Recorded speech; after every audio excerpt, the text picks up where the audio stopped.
we just want to get 2 balls in play here and give ourselves a good chance of hitting a close approach shot. So here we go. That's it. I build resilience under pressure, preparing myself to thrive in challenging team play situations by practicing shots from tough lies.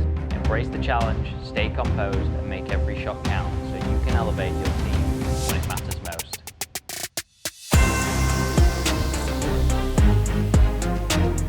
Like a pro. Just using the data to the best of our ability and trying to get as much out of it as we can and learn more input from the data in order to get better.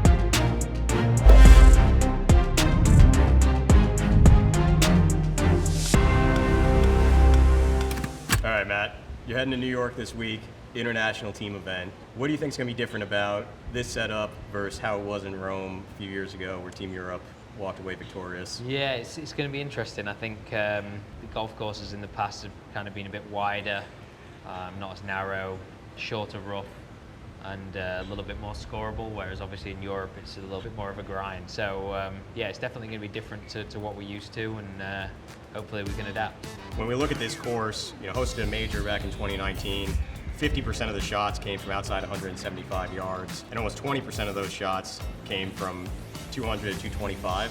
That's 10% more than your average course. What particularly, when you're looking and preparing for those types of shots, are you focusing on longer irons, maybe a wood or a hybrid, and how are you preparing to hit those in the tournaments? Yeah, again, it goes back to the performance drills we do. We'll work at those distance, work out what clubs we're going to be using for those, certain holes. It might be a change to my bag setup. We might add another hybrid in, we might add another wood in, just anything to make it a little bit easier, a little bit more comfortable, but we'll practice those distances that we need to. We're going to prepare for playing from some unideal lies, so we're going to have you do a worst ball drill. Okay. Could you explain to us kind of what you're doing during this drill? Yeah, so the worst ball drill is play 2 balls. Basically, you just play from where the worst shot of those 2 was. Keep doing that once you're at the green, same thing. And then then you have your worst score. So if you can shoot under par in this game, then you're doing well. You're doing well. All right, well, hopefully you get a birdie here. All right, let's see it.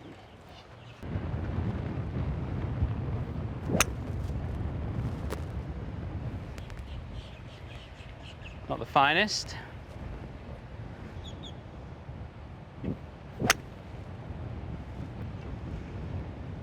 Maybe a little right over the line you were looking for. Hair right of what's planned, but we'll go and find them and go again. So this is the worst shot of the 2. Not very good. First one was in the middle there, which is always nice. That's where we should be. Obviously with this one, we've got a couple of elements here. You got the bunker short of the green, you got these trees in your way. You want to just try and punch something that's going to run up, and to be fair, the bunker's not great, but it's better than going long. It's much tougher to get up and down from long than it is in the bunker.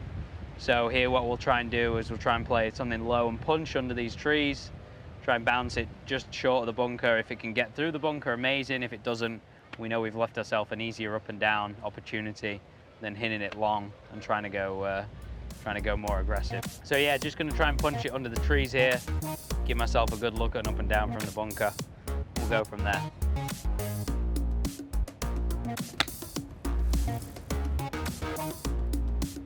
All right, Matt. 3rd shot from the bunker, trying to get up and down, save par. All right, see ya.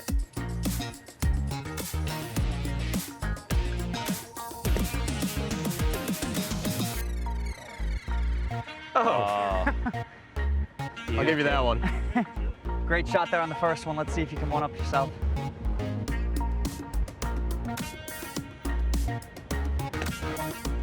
That looks good too. Oh, 2 great shots. We'll take the worst one there. Have you been in this bunker before? I was this year, yeah. I was fuming actually. Because it was plugged. I think I made up and down. Distance. I was so mad.